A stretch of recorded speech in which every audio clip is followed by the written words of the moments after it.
प्रिय दर्शकों और श्रोताओं, जय सिया राम, जय श्री कृष्णा।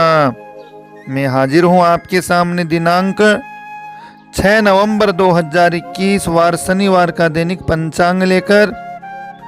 दैनिक पंचांग में आप रोज सुनते हैं तिथिवार, योग, नक्षत्र, करण, भद्रा, दिशाशूल, व्रत, पर्व, त्योहार और चौगड़िया मूर्त की विशेष जानकारियाँ।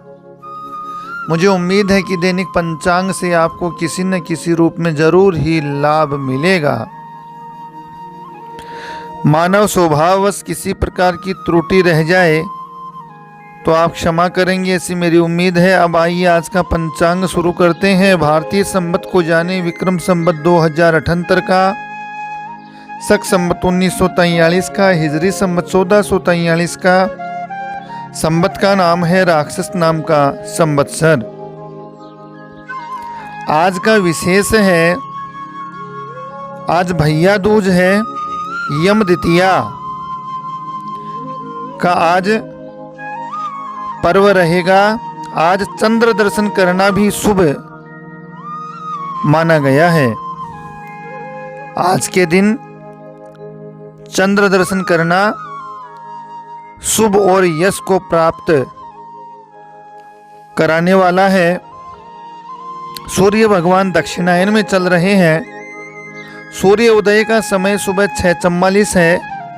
सूर्यास्त का समय सायंकाल 5:37 है। ऋतु इस समय हेमंत ऋतु चल रही है। चंद्रमा की बात करें तो वृश्चिक राशि में आज चंद्रमा पूरे दिन रहेंगे। जिन जिन राशियों को चंद्रमा शुभ है वे है राशि वृषभ, मिथुन, कन्या, वृश्चिक, मकर, कुंभ के जातकों को चंद्रमा आज शुभ रहेंगे। अपने जन्म नाम से या फिर अपने प्रसिद्ध नाम से चंद्रमा देखना चाहिए, दोनों शास्त्र सम्मत है। विशेष शुभ नवीन कार्य करते समय चंद्र बल जरूर देखना चाहिए। भारतीय महीना कार्तिक महीना है, पक्ष शुक्ल पक्ष है, तिथि आज द्वितीया दूज है। नक्षत्र अनुराधा नक्षत्र है, योग शोभन योग, करण बालव और कोलव नाम के करण है। दिशाशूल आज पूर्व दिशा में रहेगा, चंद्रमा उत्तर में है। धर्मशास्त्र कहते हैं कि जब भी कोई विशेष यात्राएं करते हैं तो दिशाशूल चंद्रमा का जरूर विचार करना चाहिए, फिर अपनी यात्रा करनी चाहिए। उस यात्रा के अनुकूल और सार्थक परिणाम मिलते हैं। दिशाशूल पीठ पर और बायां श्रेष्ठ है, चंद्रमा सामने और दाहिना श्रेष्ठ है। बाएं में शुभ नहीं, पीठ पीछे का शुभ नहीं होता है। चंद्रमा आज भद्रा नहीं है, आज पंचक भी नहीं है। चौगड़िया मुहूर्त दोपहर 11:40 से 12:40 तक है। शुभ है, श्रेष्ठ है। राहु काल का समय सुबह 9 बजे से सुबह 10:30 बजे तक है। राहु वेला में कोई शुभ कार्य न करें, ये धर्मशास्त्र कहते हैं। चौगड़िया मुहूर्त को देखें तो सुबह है, सूर्योदय से काल का चौगड़िया है 8:05 तक, 8:05 से 9:26 तक शुभ का, 9:26 से 12:09 तक रोग उद्योग का, 12:09 से 2:53 तक चर और लाभ का, 2:53 से 4:15 तक अमृत का, 4:15 से 5:36 तक काल का चौगड़िया रहेगा। चर, लाभ, अमृत, शुभ, अभिजीत ये शुभ समय है। काल, रोग, उद्वेग, राहु काल का समय शुभ नहीं होता है। अब जानते हैं कार्तिक महीने के बचे व्रत पर्व त्योहारों को। जी हाँ, 21 अक्टूबर से 19 नवंबर तक कार्तिक महीना माना गया है। परम पावन पवित्र महीना है।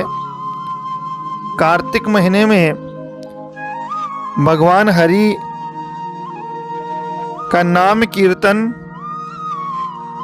भगवान का मंत्र जाप, द्वादशाक्षर मंत्र का जाप, हरि कथा श्रवण करना, कार्तिक महात्म्य श्रवण करना आदि का विशेष महात्म्य है। आज भाई दूज यम द्वितीया नाम का पर्व है। 8 नवंबर सोमवार को दुर्गा गणपति विनायक चतुर्थी नाम का व्रत पर्व है। 9 नवंबर मंगलवार को पांडव पंचमी सौभाग्य पंचमी, 10 नवंबर बुधवार को सूर्य षष्ठी डाला छठ नाम का पर्व है। 11 नवंबर गुरुवार को गोपाष्टमी दुर्गाष्टमी का पर्व है।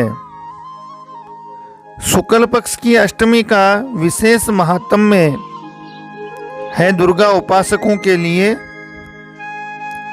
माँ भगवती पराम्बा आदि शक्ति की जो विशेष पूजा आराधना करते हैं वे शुक्ल पक्ष की अष्टमी को माँ जगदम्बा की विशेष आराधना और व्रत करते हैं। जी हाँ, दुर्गाष्टमी 11 नवंबर को ही है। संयोग है इस दिन गोपाष्टमी भी है। इस दिन गोप और ग्वालों की, गायों की पूजा करने का विशेष विधान धर्मशास्त्र में बतलाया गया है। गाओ विश्वस्य मातरः, गौ माता विश्व को पालती है, पोसती है। दूसरे शब्दों में कहूं कि घास फूस तिनका आदि खाकर के अमृत समान दुग्ध हमें देती है और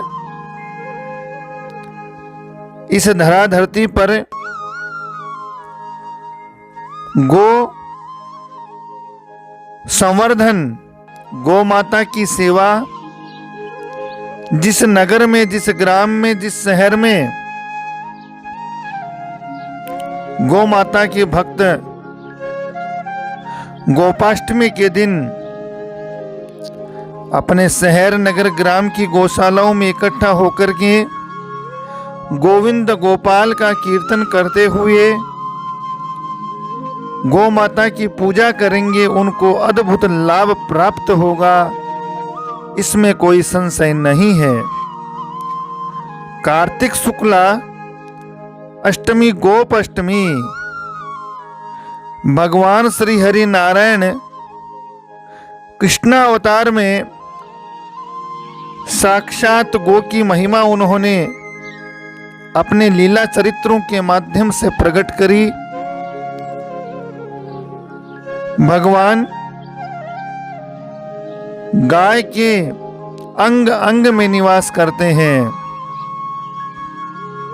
गो वसते लक्ष्मी ही, अर्थात गौ माता की सेवा कर लेने से सभी देवी देवताओं का पूजा अनुष्ठान कर्म संपन्न हो जाता है, ऐसा धर्मशास्त्र कहते हैं। निश्चित ही अपनी आय में से कुछ हिस्सा गौ माता की सेवा पूजा के लिए, संरक्षण के लिए खर्च करना चाहिए। धर्म में गौ माता की सेवा में दिया गया धन दिन दुगुना रात चौगुना होकर के वापस लौटता है और निश्चित ही उस घर में खुशहाली, आनंद और मनोकामनाएं पूर्ण होती हैं। इस प्रकार से गोपाष्टमी का महात्म्य धर्मशास्त्र में बताया गया है। 14 नवंबर रविवार को देव प्रबोधनी एकादशी, देव उठनी 11, तुलसी विवाह और चतुर्मास इस दिन समाप्त हो जाएगा। 16 नवंबर प्रदोष व्रत है। 17 नवंबर को वैकुंठ 14 व्यतिपात पुण्यम है। 19 नवंबर शुक्रवार को कार्तिक मास की पूर्णिमा है। सत्यनारायण भगवान का व्रत है। कार्तिक स्नान इस दिन पूर्ण होगा। चंद्र ग्रहण है इस दिन, परंतु भारत में अदृश्य रहेगा प्रायः, इसलिए सूतक आदि के नियम लागू नहीं होंगे। इस प्रकार से यह वर्णन प्रमुख व्रत पर्व जो कार्तिक महीने में है उनका हुआ। वीडियो चैनल को लाइक शेयर सब्सक्राइब कीजिए, घंटी के निशान को दबाइए, अपना स्नेह प्रेम देते रहें। आप सभी को मेरी तरफ से जय सिया राम, जय श्री कृष्णा।